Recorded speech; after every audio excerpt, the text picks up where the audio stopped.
Hello, everyone. Thank you for having me today. I want to take a few minutes of your time to discuss the overall service level as it's been impacted in 911 through our next generation 911 deployments. I'm Leah Missledine. I'm the Executive Director for the Alabama 911 Board, and I hope that I bring a little bit of a unique perspective to you all that are listening today or viewing today, in that I started in 911 a little over 22 years ago. I started as a part-time dispatcher call taker in the college town where I was enrolled in school. And I worked all the way up through that program to manage a 911 center. And then I came to this state program here in Alabama about 7 years ago when we were just starting as far as a statewide board. So I'm hoping through my experiences and the insights that I share with you today, you'll understand some of the advantages and bonuses of the hard work that is an NG911 deployment, either in your state or your region or your county or whatever level that you're potentially doing that on. The first thing I want to talk about from sort of the PSAP or really the operational level is I want to give a couple of examples that we've experienced here in Alabama, and these were all relayed to me that I'm going to convey to you. So this is not firsthand experience, but these are stories that have come from our PSAP since we have deployed an NG911 network in the state of Alabama. The first one has to do with the supplemental location data that has become available through such deployments. We had a particular PSAP that took a call from a couple of subjects that were off-roading and they were lost in a rural area or a remote area where they were. And the only way that we were able to determine their location and get them help very accurately, I might add, was through some of the supplemental location data that was offered with the call or along with the call, which was better or more accurate than our usual legacy style number and location information that comes with a voice call. Another example that's relayed to us, and it certainly wasn't funny at the time, but some people kind of take a real deep breath and laugh about it now, but we had a particular PSAP in Alabama where the detectives or investigators working the case brought in a lot of evidence into the building. The building that they were in happened to also house the 911 center. Well, as luck would have it, or whatever, they discovered that there were explosive devices in the evidence. So they thought that they needed to evacuate the building, which was the right call. So they also made a call down to the 911 center, again, housed in their same structure, and said, you need to abandon your PSAP because we have explosives in the building and we need to have somebody come in and make sure everything's okay. So through our NG911 deployment, our particular vendor has a disaster recovery device deployed in each of the PSAPs. It's kind of like a backup 911 phone. Has some functionality that's more so than any just regular telephone or backup telephone that you have with your CPE. But through this, they had the option of abandoning the PSAP. Basically, what transpired was they were able to hit a couple of keys on the phone, dial a brief code or password, and abandon the PSAP.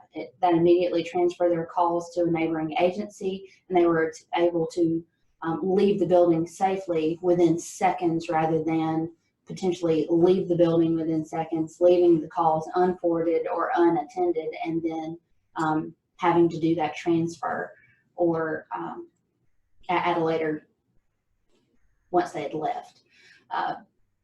Another instance that we have had here in Alabama, a hunter had experienced a medical emergency of some type in the woods and was unable to get enough of a signal to place a voice call, but he was able to text to 911 and get help that way. Again, these are all some of the technology that's deployed in Next Gen 911 deployments that allow you to reach 911 and get help in ways that you don't necessarily think about in the legacy environment or that weren't always available to you as a tool for you to use in the PSAP.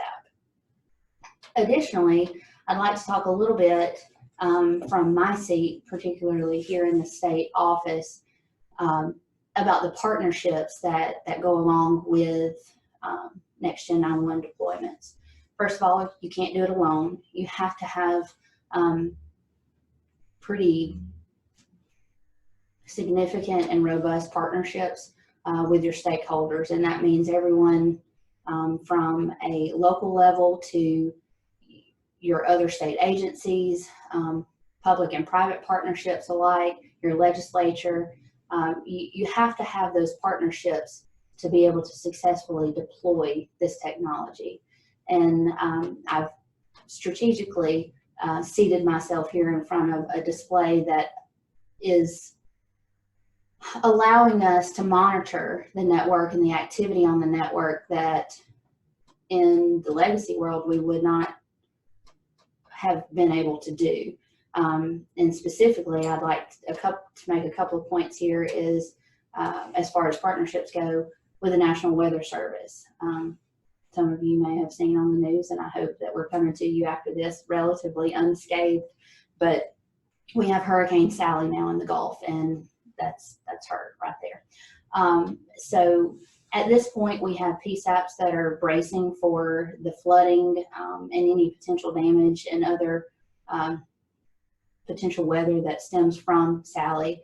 So what we're able to do here in this office is monitor call volume against where weather events, major weather events may be, and know that something is either off kilter or headed in the wrong direction.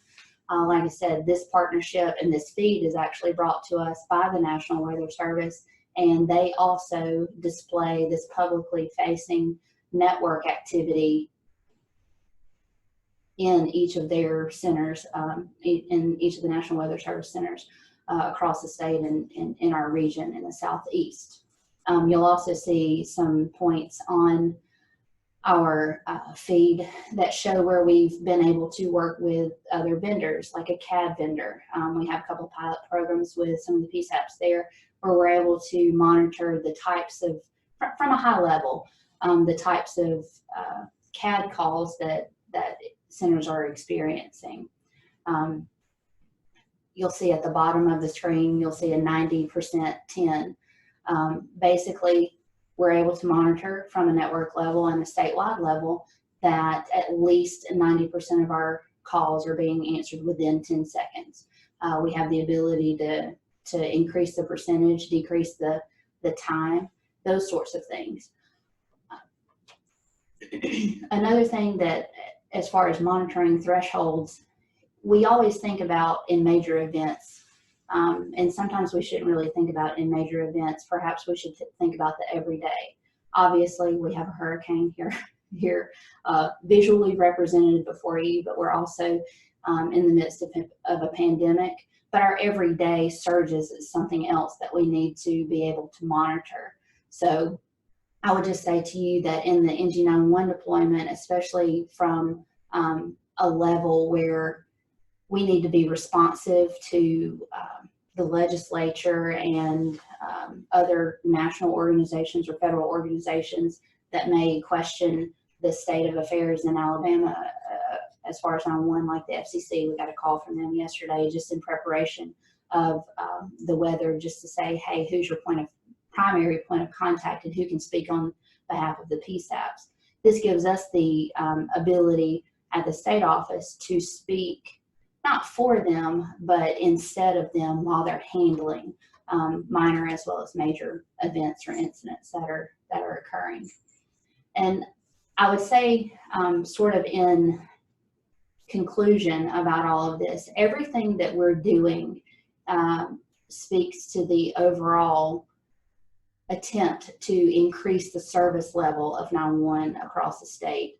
Obviously, technology is deployed, and it kind of brings everybody on a similar, I would say similarly operating platform, not necessarily similar platforms, because each of the local districts are able to choose the systems and platforms that best suit their needs. But basically, we're looking at it and trying to make it somewhat of an apples to apples comparison, where we can see where we're headed, if we're about to go over the waterfall, those sorts of things. We can kind of do some predictive analysis about how best to take care of the citizens and visitors in our jurisdictions. So with the Next Gen 911 deployment, we have learned a ton about the PSAPs across the state, and specifically their needs or pain points, and all of the services that we've offered with the Next Generation 911 deployment has been with those things in mind, and how can we improve not just the service level to our citizens, but we want to improve the service level to the good people sitting in the seat that are doing the hard work. I'll tell you, and I tell my board all the time, and anytime I'm in front of a group of people, 911 is doing the job 9 times out of 10 unbelievably well. And they're busy doing their job, so we need to make certain that we give them the tools to continue to do that.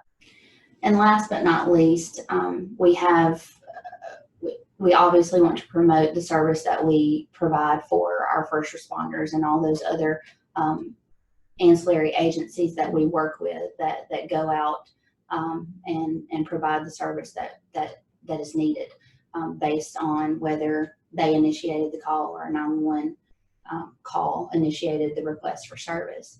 I say all that to say that it's been very rewarding for me sitting in this seat to see the technology progress. And I would tell you, while I can't do it, technology is probably the easy part of Next Gen 911 deployments.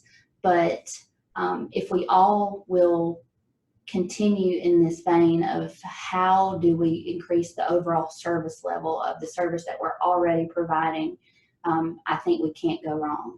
I know it's a lot of hard work, but it's very much worth it. So with that, I'll close, and I really appreciate your time, and I encourage you all to share your lessons learned.